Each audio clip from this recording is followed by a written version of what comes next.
Hi everyone! Welcome to our free webinar kung saan mo man nakita yung post ko sa TikTok, sa IG, sa Facebook, or kung saan man yung social media platforms at welcome ka sa aking free webinar. Yes, tama ka sa naririnig mo, free lang po ito and wala kang babayaran.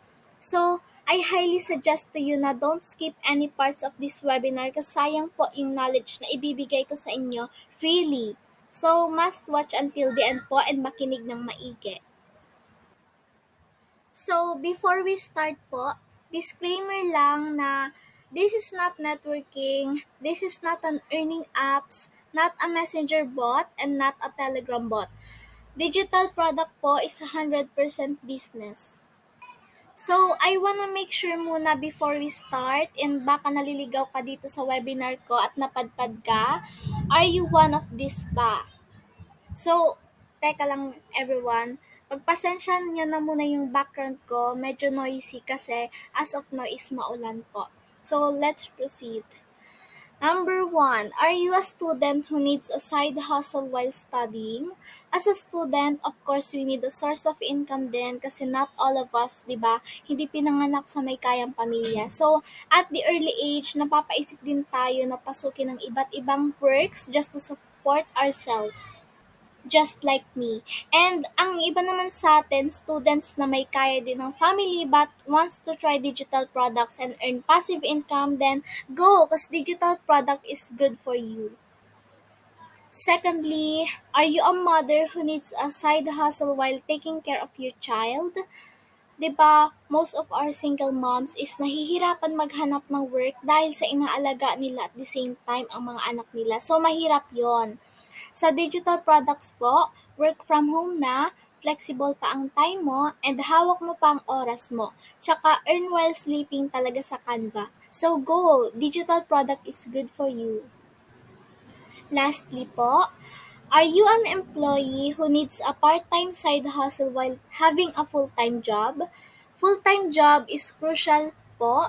So most of the employees here in the Philippines is burned out sa work kasi they work from 8 to 9 hours. So, grabe talaga, no? Tapos, ang income mo pa for a month is most likely 4 digits lang. Pero sa Canva, within just a week, baka yung monthly income mo sa full-time job mo is maging income mo na lang yan in just a week. So, go! If you're unemployed, then digital product is good for you. So, if wala ka man sa nabanggit ko, mapatambay ka man sa bahay, a minor, a single mom or dad, or kahit sino ka man, you can watch this free webinar I made for you. But if you're still on the list sa mga binanggit ko, then let's proceed now. So, before we jump in sa mga big questions nyo, so puro jump in, no? So, puro before, charot. So, I wanna discuss this guys muna sa inyo. What is digital product? I wanted to explain to you everyone the short terms para mas lalo nyo maintindihan kung ano nga ba ang digital products. So, digital products po is an intangible product that can be distributed over the internet. No physical products will be delivered to you po and it is digital download only and no shipping and inventory. So, whatever you receive digitally, then that's intangible. Yan po ang meaning ng intangible. So, ayan. Now, once you create a product, you can sell it all you want, whenever you want. As I said kanina, it is intangible, that is digital download only and no inventory plus no shipping needed. So, in the next slide, we will discuss how to use your Canva to create digital products and sell online for passive income. So, ito na ang hinihintay nyo. So, before na naman that, hello, I'm Eunice May, student entrepreneur since 2023. And I'm a 17-year-old student entrepreneur. I do freelancing, content creation, and I also do social media marketing since 2023 while handling my own business. And I started digital product marketing last June 2024. So, di ba napaka career-oriented?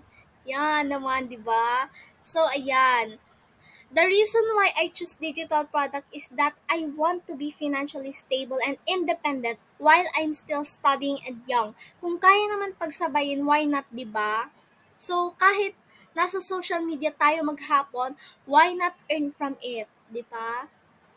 So story time muna tayo na where did I started before? Anong ginagawa ko? Ano nga ba ako? Ano bang ginagawa ko before ako mag-enter dito sa digital products na to? So, ayan. I have a multiple experiences with social media marketing. I do freelancing. I offer my skills, my knowledge sa clients ko. I offer them my forte such as making presentations, speeches, or other skills that I might offer at the affordable prices. Mostly of my clients are students who cram sa school works. Siyempre, as a student, we have so many responsibilities, diba? Not just in school, but sa house din. And minsan, hindi na natin kaya pagsabay-sabayin, lalo na yung puyat. So, ang ginagawa nila, they message me na, oh, hello, is this your forte? Can you make this, etc. like that. Can I also promote this, guys? So, everyone, if you need a commissioner, I highly recommend myself. Wow! I highly recommend myself kasi even though busy ako all the time, sa businesses ko, I can still manage and pass to you the output that you want me to do or suggest me to do. And for the second, another slide again, yes, I have multiple experiences as a social media marketing and management. Just like sa mga pictures na nakikita nyo po right now, in year 2022 po and 2023, I sell perfumes and my unused stops since I don't have that much capital to start a business. So yeah, as you can see guys, I'm so eager to earn what I want to sell. Wow! So yan. But eto na nga, another story time. Very matumal na yung benta nung nag-start na mag-vacation. Both of pagiging seller physically and pagiging freelancer ay mahina na yung sales since sa pag-freelance, not all kasi may clients. Once na-finish mo na yung project base na pinapagawa sa'yo ng previous clients mo, you need to find another one to start a new one na naman. So yeah, 'di ba? In a word of freelancing, madaming competencies. Yes, mataas ang bayad but you have to be consistently present yourself and also need mo ng time management at this field of work. Yes, mataas ang bayad but you just have to be patient, guys. But around April and May, I'm always seeing posts about digital products. I research how it works so parang naging interested na din ako sumabak sa field ng digital world, digital products. So, I studied everything on my own since I don't have a capital to avail digital products. I studied everything talaga on my own. Sleepless nights, pagod, name it, naranasan ko yan. Kasi, ang mga nakikita kong digital products noon na nag-worth around 2K or 4K. So, sa isip-isip ko noon, what if aralin ko to mag-isa? What if I will invest my time and efforts here? So, yeah, as a currently ABM students, ay hello pala sa mga ko ABM strands ko dyan na nanonood right now. Hello sa inyo. So, yun na nga. As an ABM students din, I apply all the learnings I learned from the marketing itself and other terms pa related sa digital marketing. Yes, everyone, nakatulong po sa akin yung mga lectures noon. I studied everything on my own talaga. I have a sleepless nights just to make a digi products. Kahit pagod na ako no, name it, naranasan ko talaga yan. So, ayan. Eto na nga, nagbunga na yung lahat ng pinaghirapan ko for a week or a month. Because of digital products, naka-earn ako guys in just a week ng ganito kalaking pera. Pero I know na hindi pa to ganito kalaki. Pero for me, very appreciative ako na naka-earn ako ng ganito talaga. From 667 na total orders or na-earn ko sa first week ko, and nagbunga siya nung ika-third week of July. So, matagal-tagal din but hindi kasi ako masyado consistent nun. Pero wow, talaga, napahanga ako sa galing ko. Wow! So, ayan, because of digital products, nag-cash out ako for my savings. Trinit ko yung family ko kahit papano, kahit konti pa lang yan. And I buy my groceries with my own money. Ang dami ko na ding naitabi at nagastos dahil sa Canva. So, very legit talaga. Yan. So, Eunice, how to start? Puro how to start. Di pa tayo nakakapagsimula. Puro kwento. Ayaw na sabihin. So, eto. I-discuss ko muna to sa inyo na different rights sa digital products. So, yan. This is the different rights sa digital products and ma-encounter nyo to talaga. So, I have to explain this muna. So, firstly is PLR or Private Label Parts. Eto, may dalawang uri ng PLR which is restricted and unrestricted. Kapag sinabi nating restricted, pwede ito i-edit, pwede i-resell, pero bawal i-transfer ang resale rights or bawal ma-i-transfer sa iba. Pag sinabi naman nating unrestricted, ayan, pwede i-edit, pwede i-resell, and pwede i-transfer ang resale rights. So, secondly, etong MRR or Master Resale Rights. Pwede mo ito i-resell ang product, pwede i-transfer ang resale rights to another reseller, pwede nyo ipag-transfer, ganon. Pero bawal baguhin ng contents inside ng product kapag binili mo yon. So, ayan, lastly is standard. Eto, personal use mo lang. For example, ebook. May nag-share sa inyo ng ebook, ganun. Sa'yo lang yan. Bawal mo i-share sa iba. Personal use only. Ayan na, bawal i-resell. So, here, digital products and how you can earn from it. Ito yung mga different kinds of digital products that you can sell and resell. Courses, ebooks, photography, music, web elements, and other. Ayan na, in the rest. Lahat yan. So, steps to earn and ways to earn in Canva. So, yan. Dito na nagsisimula. Ito yung mga steps. I-explain ko to sa inyo isa-isa. So, step 1. Ate, paano kung wala pang digital products po? So, eto. Option 1. Start everything from scratch. So, if i-start ka from scratch, gaya ng ginawa ko is inaral ko talaga siya guys, everything on my own. From the digital marketing itself, yung mga strategies, secret strategies para i-promote yung product, lahat yun sa paggawa hanggang sa makasell ka na. And kailangan mo talaga i-boost dito lahat ng efforts mo, consistency and time, ganyan. So, option 2. Resell my digital products and gain 100% profit from it.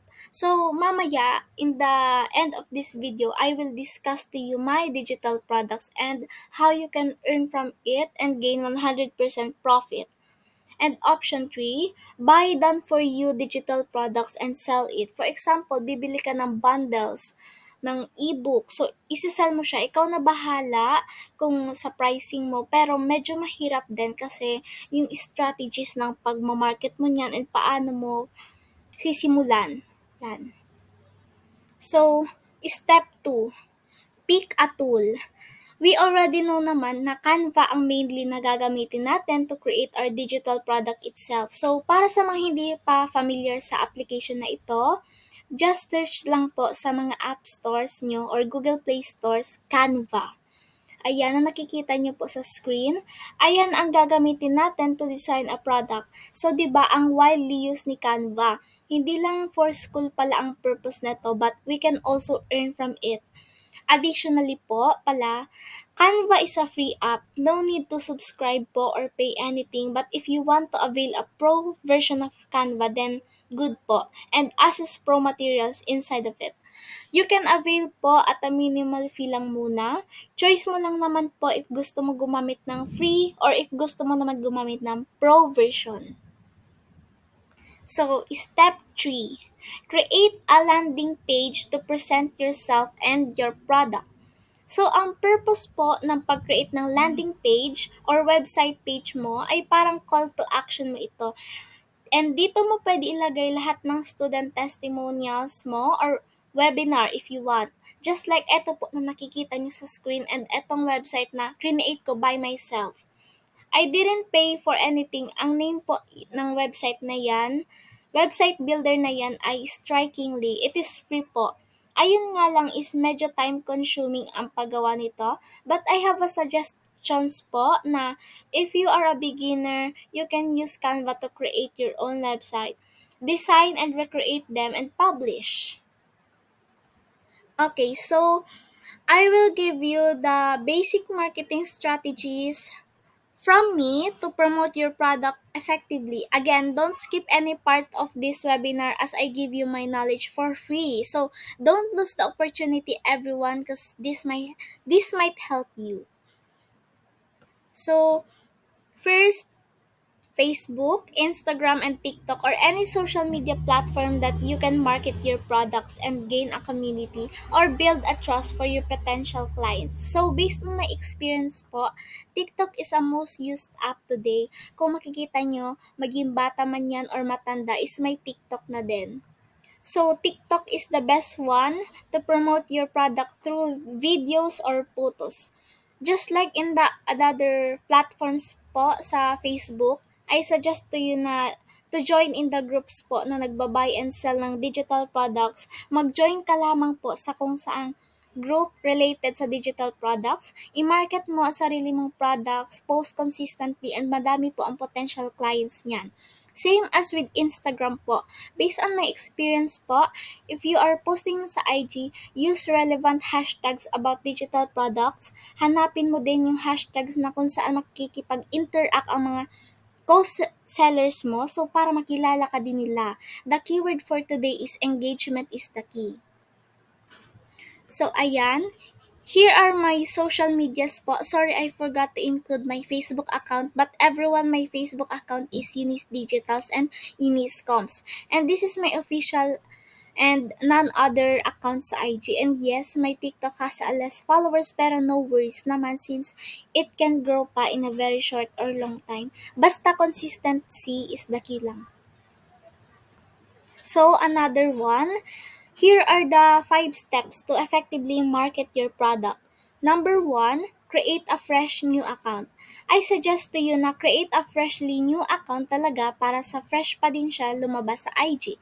Kasi based on sa mga na-observe ko, kapag matagal na yung IG account na ginagamit mo siya, parang hindi na nare-reach yung account mo, parang ganun ba? So, you need to build a new fresh account.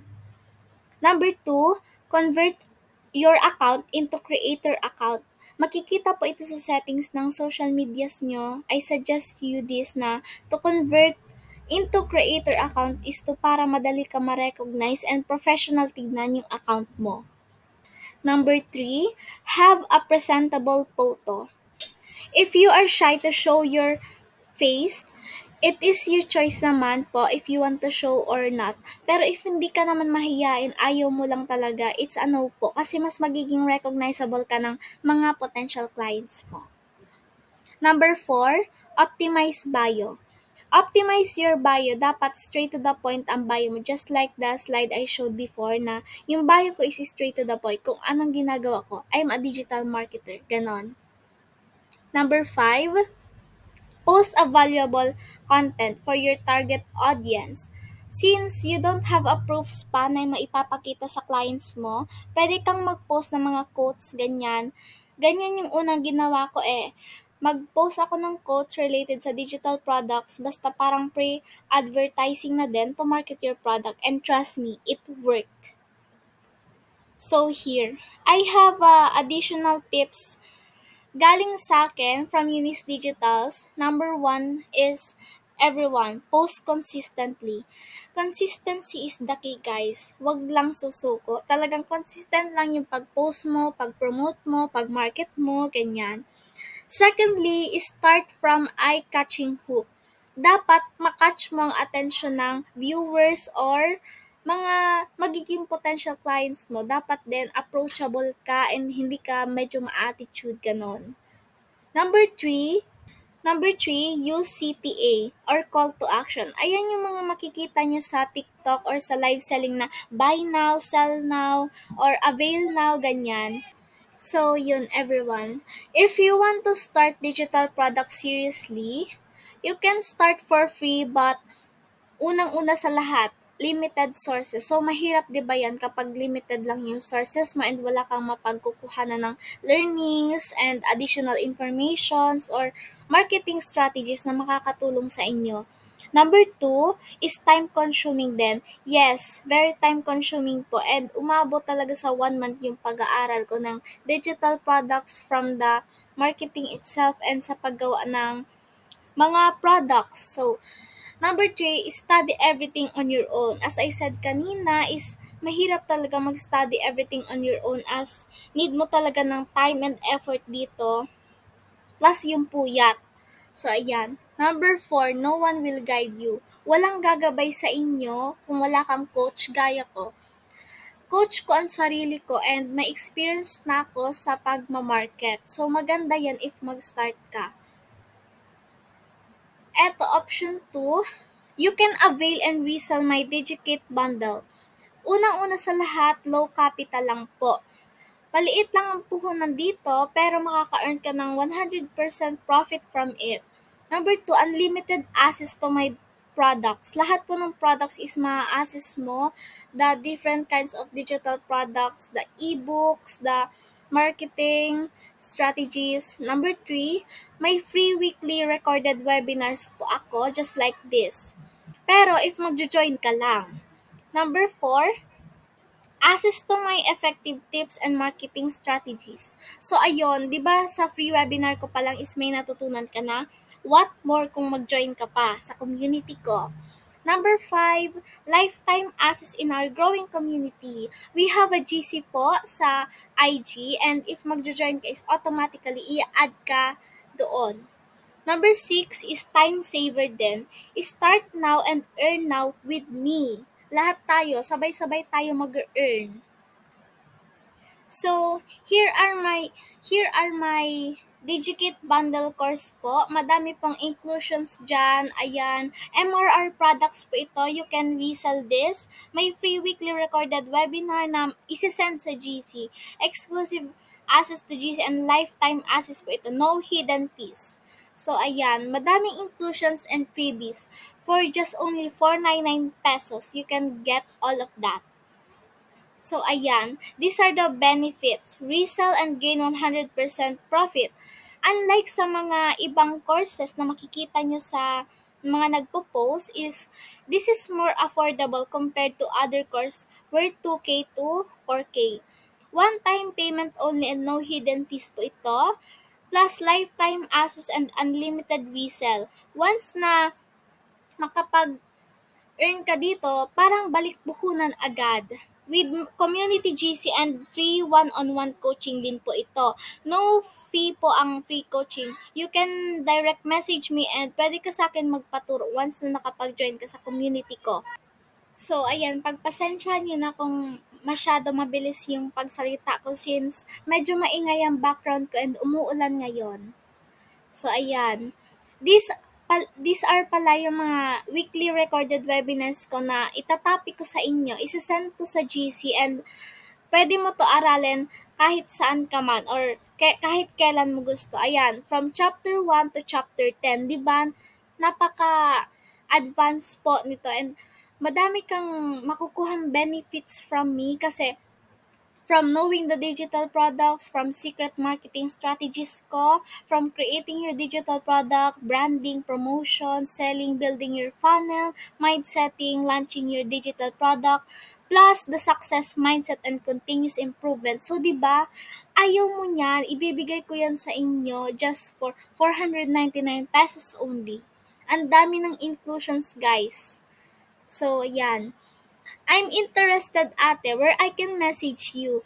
Guys, you can message me on IG, Eunice Digi Creates. Ayan po yung non-other account ko na nakikita nyo sa screen right now. So, ayan. Message me lang guys. I'm always available 24/7. So again, thank you so much and I hope to see you in my growing community. Stay connected everyone. Love, Eunice Digitals.